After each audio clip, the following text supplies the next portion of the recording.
Hello mga idol, please like, share and subscribe for more novel stories to uploads. Harvey Yorks, nagkamali kayo ng inapi. Kabanata 66. Ang make-up ni Wendy ay marikit, na nagpapaganda sa kanya noong araw na iyon. Sa una, hindi siya nakilala ni Howard, ngunit pagkatapos niyang tanggalin ang kanyang sunglasses, hindi nagtagal ay nanginig si Howard sa kanyang kaibuturan, namutla rin ang kanyang mukha.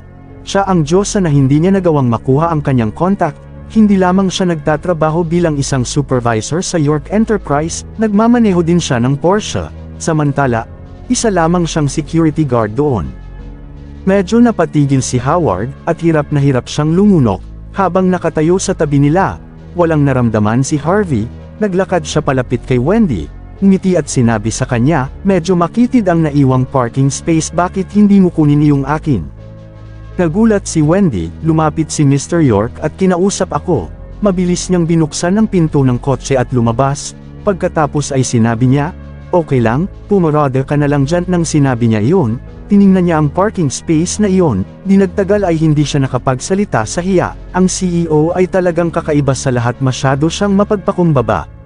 Ang laki ng parking space na ito, at isang electric bike ang pinarada niya doon. Tapos ikaw, sabi ni Harvey. Makikisoyo na lang ako, sa security guard na eparada para sa akin ng kotse, sinabi agad ni Wendy, alright, aakyat na ako ng opisina ngayon.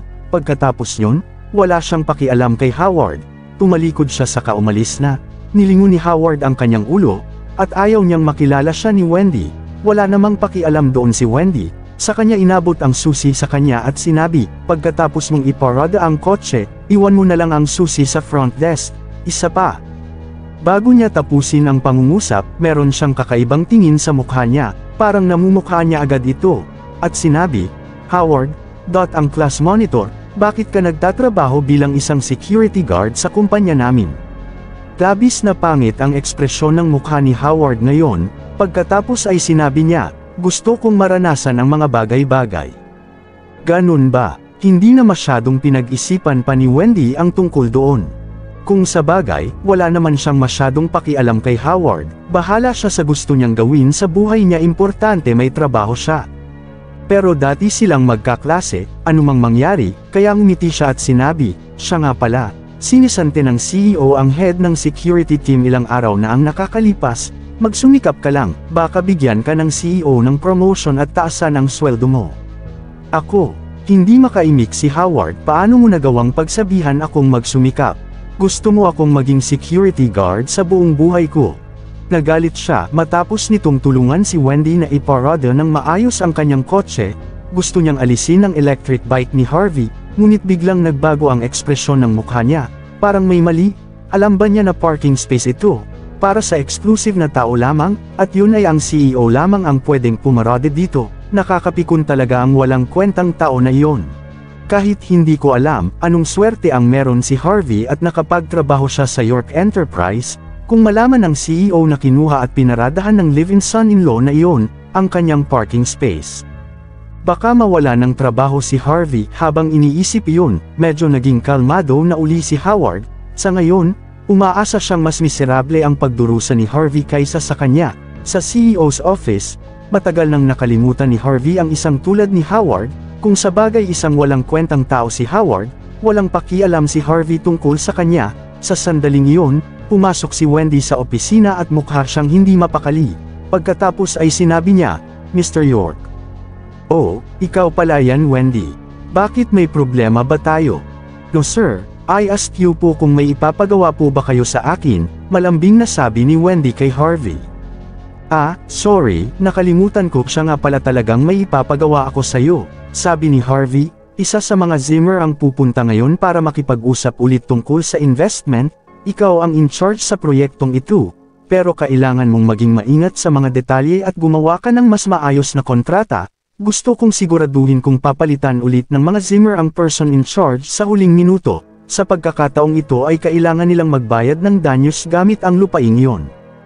Nagulat si Wendy, pagkatapos ay sinabi niya, Mr. York, hindi ba parang patibong ito? Kalmadong sinabi ni Harvey, sinong nagsabing patibong ito? Well, kung rerespetuhin tayo at hindi nila papalitan ang person in charge sa una at simulang ang proyektong ito ng mabuti, handang-handa akong mag-invest sa kanila. Kung sa bagay, isang pambihirang asset iyon. Pero kung gusto pa rin nilang lamangan tayo, gaganti tayo sa kanila kung may gagawin sila kahit ano. Hindi tayo magiging mabait sa kanila. Ang kumpanya natin ay isang malaking kumpanyang nakikipag-usap sa maraming malalaking negosyo. Hindi talaga natin kailangang mag-aksaya ng oras at lakas para lang sa maliit na halaga ng pera. Naiintindihan mo ba yon? Kung gayon, ang person in charge mula sa mga Zimmer ay... Mahinang nagsalita si Wendy. Si Miss Mandy po ba Mr. York? Oo, wala tayong aaprubahang sinuman maliban sa kanya. Nang masabi iyon, bahagyang kinaway ni Harvey ang kamay niya. Sinyas kay Wendy na lumabas na ng opisina. Niyakap ni Wendy ang mga dokumentong hawak niya, ang kanyang kaakit-akit na mukha ay napuno ng paghanga. Alam niyang asawa ni Harvey si Mandy. Hindi niya sukat akalaing ang misteryoso at malamig na si Mr. York ay tatrituhin ng maayos ang kanyang asawa.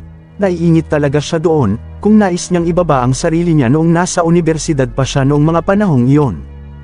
Sa pag-iisip nito, grabe ang pag-blush ni Wendy, hindi niya naiwasan bumulong sa sarili. Wendy, may asawa na siya ngayon, mayroon pang mga mahuhusay na lalaki sa buong mundo, huwag kang mag-isip ng isa lang. Sa ground floor ng York Enterprise, nakatayo si Mandy sa malaking entrance ng kumpanya ng hindi mapakali at nag-aalala, pagkatapos ay sinabi ang kanyang pagkakakilanlan sa babaeng receptionist. Pagkatapos yun, dinala siya sa opisina ni Wendy. Tiningnan ni Wendy ang babaeng nasa harap niya mula ulo hanggang paa. Hindi niya mapigil ang mapabuntong hininga. Talagang kaakit-akit ang asawa ni Mr. York, hindi nakakagulat na talagang mahal na mahal siya ni Mr. York. Habang kaharap ang asawa ng CEO, hindi naglakas loob na umastang arroganti si Wendy. Tumayo siya pagkatapos, ngumiti at sinabi, Miss Zimmer, anong maitutulong ko sa iyo at nag-abala ka pang pumunta rito? Mukhang awkward si Mandy, at sinabi niya pagkatapos, Miss Sorrell, actually, naparito ako ngayon, para makipagkita sa CEO niyo at para makipag-usap ng isang bagay sa kanya. Iniisip ko kung pwede mo sanang kausapin si Miss Xavier para sa akin na magkita kami ng CEO kung libre siya.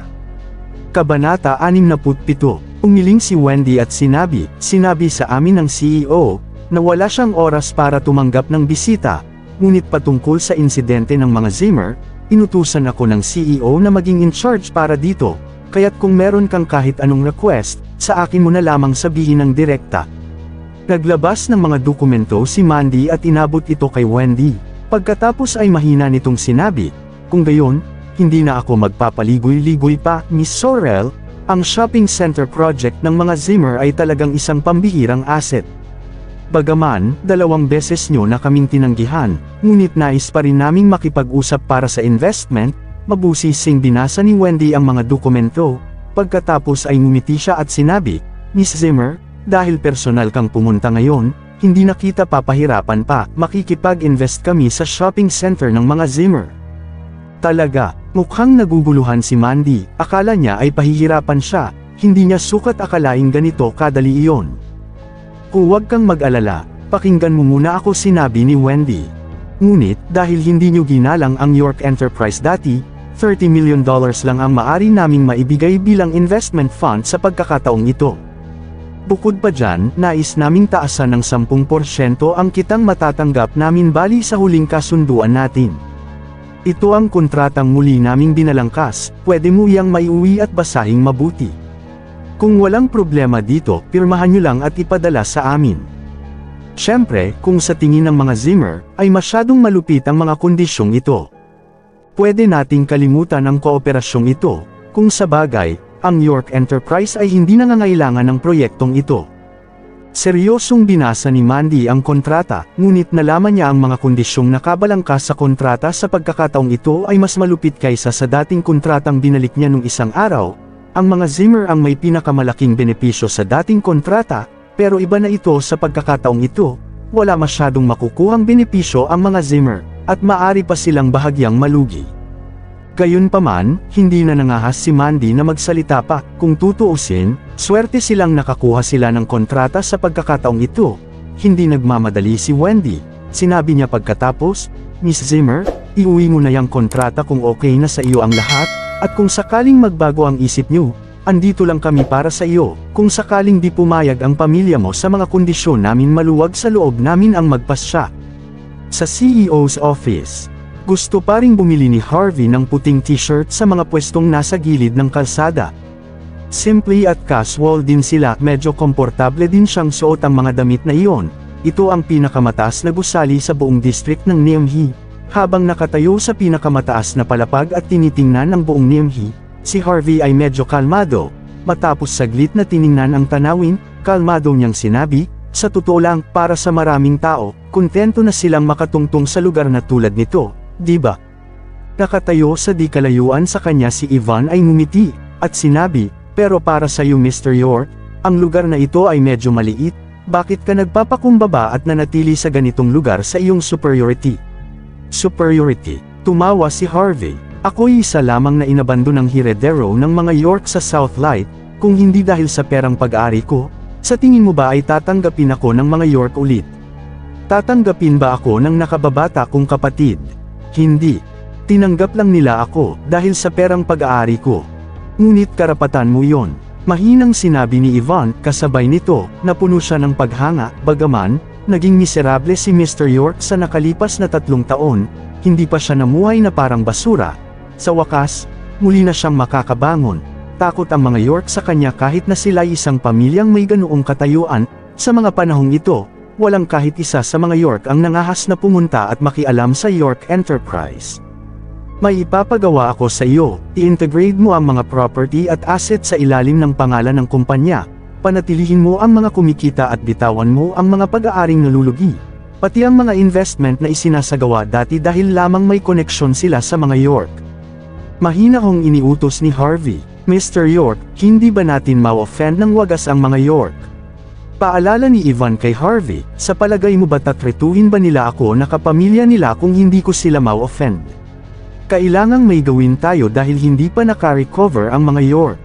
Kung hindi natin ito gagawin ngayon, hindi tayo magkakaroon ng ganitong pagkakataon sa hinaharap." Tuldok, "Ivan, may tiwala ako sa iyo, kaya, bibigyan kita ng 1 buwan lamang. Umaasa akong pagkatapos ng 1 bukas, ako lang ang may kapangyarihang gumawa ng desisyon dito at tanging boses ko lang ang maririnig sa kumpanya." Mahinang sinabi ni Harvey, napatigil si Ivan, hindi niya akalaing si Harvey ay isang taong mabilis magdesisyon at kumilos. Bukod dito, nais niyang tanggalin ang mga taong inilagay ng mga York dati sa mga mahahalagang posisyon sa York Enterprise. Napakaastig mag-isip ng bago kong boss ngayon, lalong humanga si Ivan sa tibay at tatag ng determinasyon ng loob ni Harvey. Pero ang mga York, hindi sila naglakas loob na gumawa ng anumang bagay sa ngayon. Umiti si Harvey, at ayaw niyang pag-usapan masyado ang paksang iyon. Pagkatapos ay niliitan niya ang kanyang tingin at humarap sa direksyon ng shopping center na minarkahan ng mga Zimmer. "Kamusta ang mga bagay doon?" Binigay na ni Miss Sorrell ang kontrata kay Madam para iuwi niya, ngunit medyo harsh ang mga kondisyon sa kontrata sa pagkakataong ito. "Baka hindi sumang-ayon ang mga Zimmer doon," sabi ni Ivan. "Hindi, sa palagay ko wala silang pagpipilian, at sa tingin ko anuman ang mangyari sa sang-ayon sila roon. Bagaman, wala lang sa atin ang $30 million, desperado ang mga Zimmer ngayon. Kung tatanggi tayong mag-invest sa kanila, baka walang kahit isang commercial bank ang magbibigay ng loan sa kanila." Umiti si Harvey, sinabi niya pagkatapos, "Sabihan mo si Wendy na umarte ng maayos at gumawa ng palabas. Kailangan niyang magmukhang superior at arrogant. Panghuli, kailangan niyang umastang parang mahirap siyang pakiusapang sumang-ayon sa investment. Kailangan nating ipaintindi sa mga Zimmer na kung hindi magmamakaawa si Mandy sa atin, hindi nila kailanman makukuha ang investment fund. Kailangan nating pahirapan ang mga siraulong Zimmer na iyon, para matuto silang rumspito at magpakumbaba balang araw, bibigyan natin sila ng magandang aral sa hinaharap. Dahil sa totoo lang, nagkamali sila ng inapi." Kabanata 68. "Alright, Mr. York." Tumango si Ivan, sa parehong oras, naawa siya para sa mga Zimmer. Paano nila nagawang apihin ang asawa ng CEO? Hindi talaga alam ng mga Zimmer kung paano ayusin ang ugali nila. "Oo nga pala, kausapin mo si Tyson na pumunta at makipagkita sa akin mamayang hapon." Biglang may ibang taong sumagi sa isip ni Harvey. Nagulat si Ivan, si Tyson ay isang gangster sa Nimhi, at medyo maganda ang pamumuhay niya, wala siyang kahit anong pakikipag-ugnay sa York Enterprise. Bakit ang CEO? Sabihan mo siyang pumunta, nagsalita ulit si Harvey. Parang may naisip si Yvonne, at magalang siyang tumango bago siya umalis ng opisina.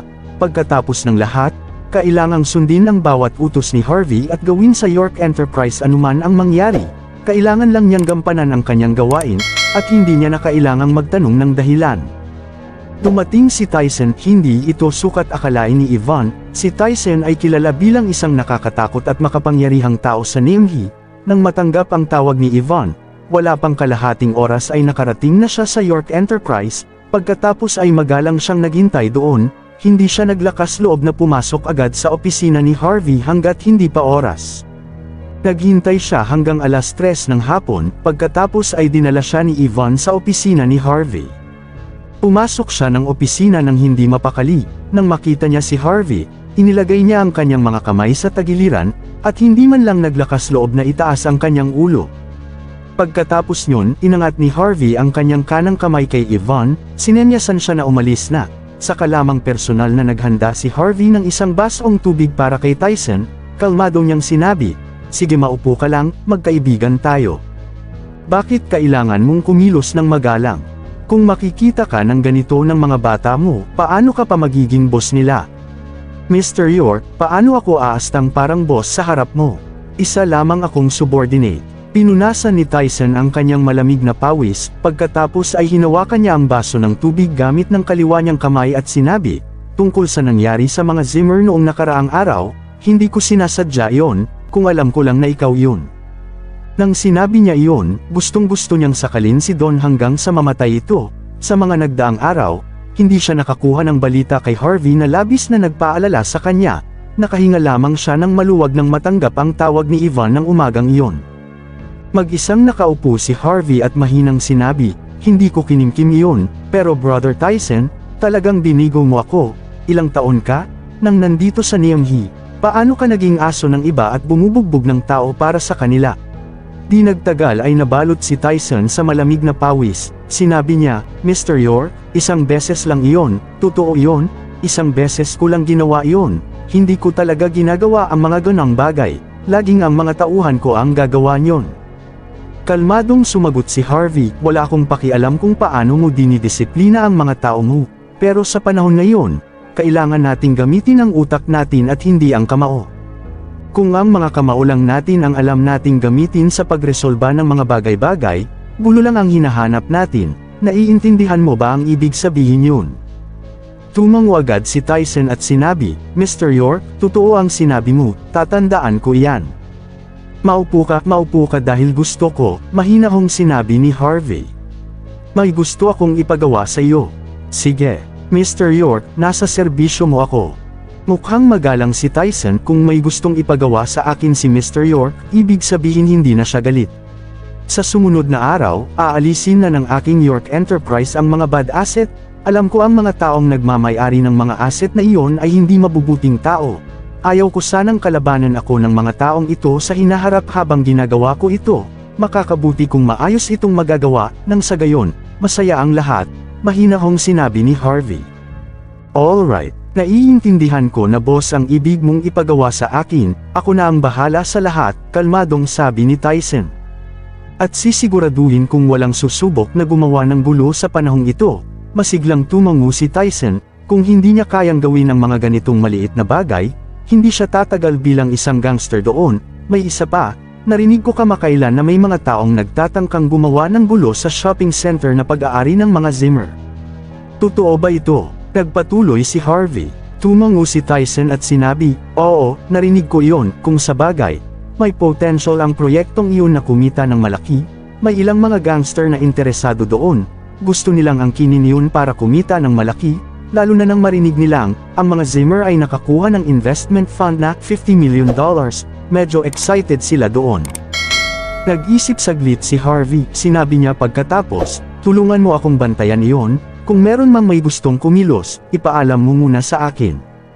Sumagot si Tyson ng may malalim na boses, "Mr. York, hindi mo na kailangang alalahanin iyon, ako na ang bahala sa lahat na gustong gumawa ng gulo sa proyektong iyon, at may kalalagyan sila sa akin." Si Tyson ay kalmadong nagsalita. At walang magiging problema dahil maliit lamang na bagay iyon. Di nagtagal matapos umalis si Tyson, biglang tumunog ang telepono ni Harvey. Harvey, nasaan ka na? Sa kabilang linya ng telepono, rinig niya ang boses ni Mandy. Tiningnan ni Harvey ang lahat ng impormasyon sa kamay niya at sinabi, paalis na ako ng trabaho. Kung gayon, samahan mo akong mag-shopping, mukhang nagdalawang isip muna si Mandy bago sabihin iyon. Binagsak ni Harvey ang mga dokumentong hawak niya ng may pagmamadali. Hindi siya makapaniwala, 3 taon na silang kasal, at ito ang unang beses na kinausap siya ni Mandy para samahan siyang mag-shopping.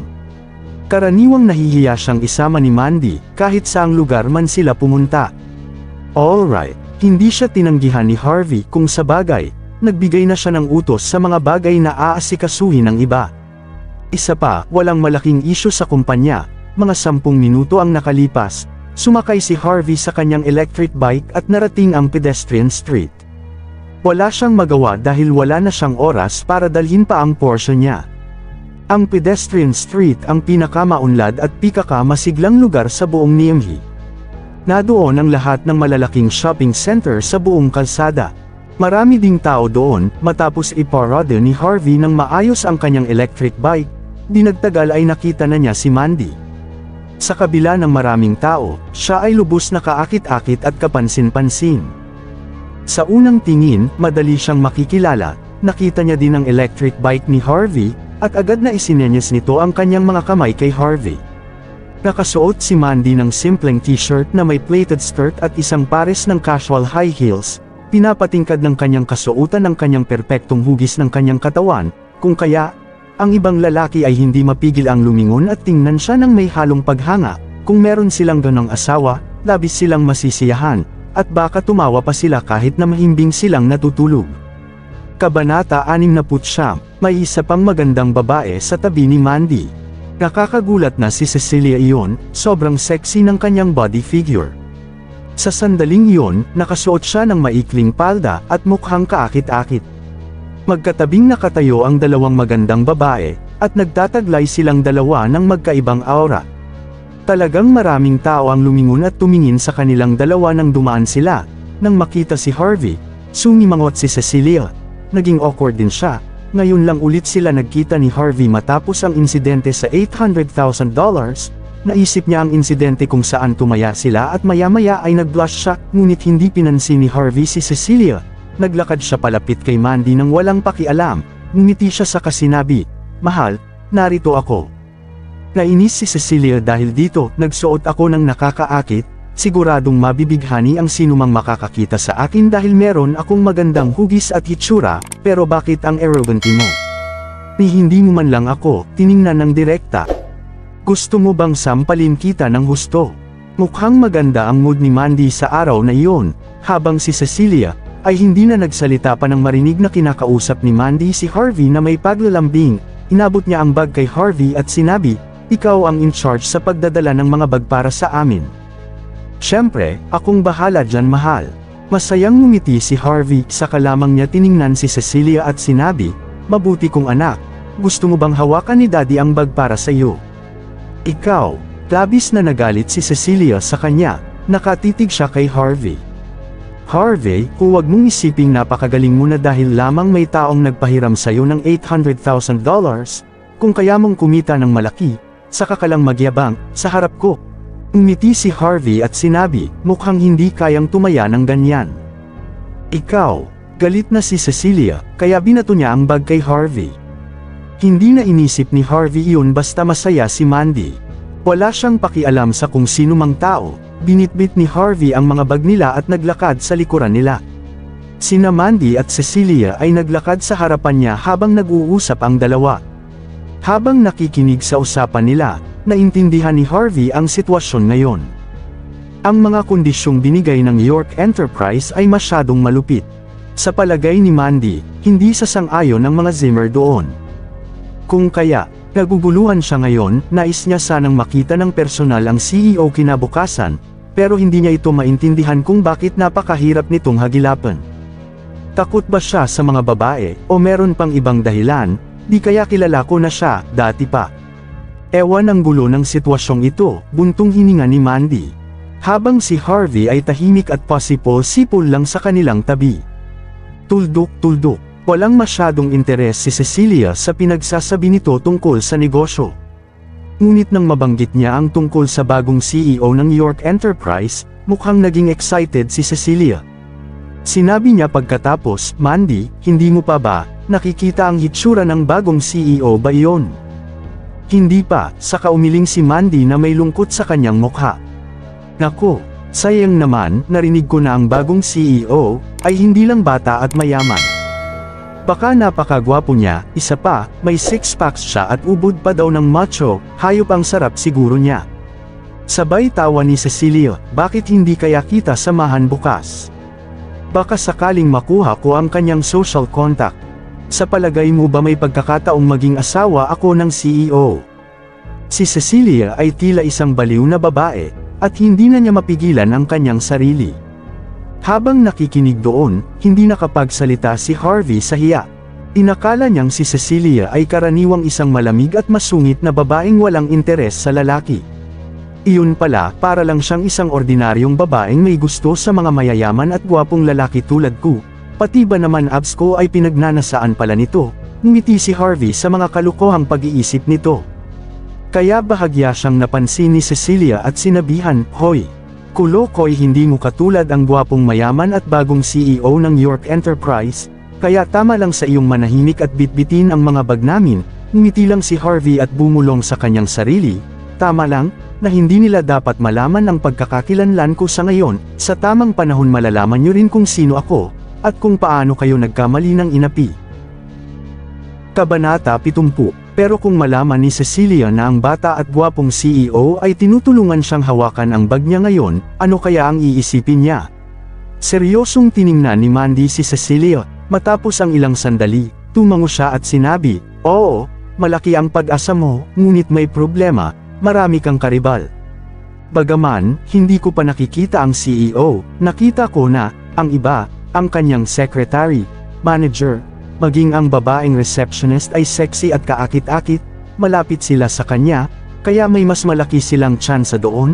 "Pwede mo ring linisan ang desk ng CEO para lumakas ka sa kanya," sabay tawa ni Mandy. "Araw-araw mo kayang gawin yon," patuloy pa ni Mandy. "Kung hindi ay nako. Wala kang pag-asa sa kanya." Hahaha, di na napigil ang tumawa ni Mandy. "Magandang ideya, tulad ng inaasahan ko, kilalang kilala mo talaga ako. Pupunta ako para mag-apply ng trabaho bukas." Masayang nagtawanan ang dalawang babae. Ngayon, naging magandang imahe sila sa kalye, at maging si Harvey na nakatayo sa likuran nila ay hindi rin pinapansin. Sa kanilang paggagala, narating nila ang area na tanging luxury good lang ang benibenta sa shopping center. Mayroong isang pares ng sapatos na ubod ng ganda ang nakadisplay.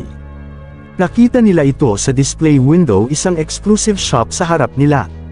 Maraming babae ang nakapalibot sa shop, naghahanap ng pares ng sapatos, maski sina Cecilia at Mandy na tiningnan ang pares ng sapatos na iyon, medyo nagka-interes din sila. Ubod ng ganda ang pares ng sapatos iyon, narinig nilang limited edition iyon kung saan eksklusibong nakipag-collaborate ang shop sa isa pang brand, ilan lang ang pares ng sapatos na iyon sa buong Niamey. Tiningnan ni Harvey ang presyo sa labas ng shop, $16,000 iyon. "Kung nagugustuhan mo yan, kunin mo at subukang sukatin, kung kasya sa iyan sa paa mo. Sukatin mo mahal, walang problema at babayaran ko iyan," walang kagatol-gatol na sinabi ni Harvey. Sa unang pagkakataon ngayon lang hinawakan ni Harvey ang malambot na mga kamay ni Mandy, at dinala siya sa loob ng shop. Hindi siya tinanggihan ni Mandy sa pagkakataong iyon, ngumiti lamang siya at sinabi, "Hindi mo ba nakita kung magkano iyon? Maliit ang sweldo ko, at hindi ko kayang bilhin yon. Huwag mong sabihing bibilhin mo ito para sa akin, hindi ba?" Ngayon ay naniwala na si Mandy, na nagtatrabaho si Harvey para sa kanyang kaklase. Nakatayo sa likuran nila, mukhang sabik din si Cecilia, sinabi niya pagkatapos, "Iniisip ko kung ibibili yun ng CEO para sa akin, mas maganda kung ako ang mas magiging kaakit-akit na asawa ng CEO." Pirolyo ni Harvey ang kanyang mga mata, at wala siyang pakialam. Ang babaeng baliw sa lalaki, ngumiti siya kay Mandy na katabi niya at umikot para kausapin ang empleyadong katabi nila. "Miss, pwede mo bang kuhanan kami ng pares ng sapatos na iyon, para masubukan niya? Ang empleyado ay isang babaeng nasa mid-20s at meron siyang matang hugis almond. Sa sandaling iyon, tiningnan niya si Harvey mula ulo hanggang paa. Nang mapansin niyang gumagamit siya ng lumang cellphone, sumimangot siya ng walang malay, naiinis niyang sinabi, "Pasensya na, may panuntunan dito sa shop, kung hindi kayo bibili ng pares ng sapatos, bawal niyong sukatin iyon. Maaari kayong lumabas ng shopping center at tumingin sa iba.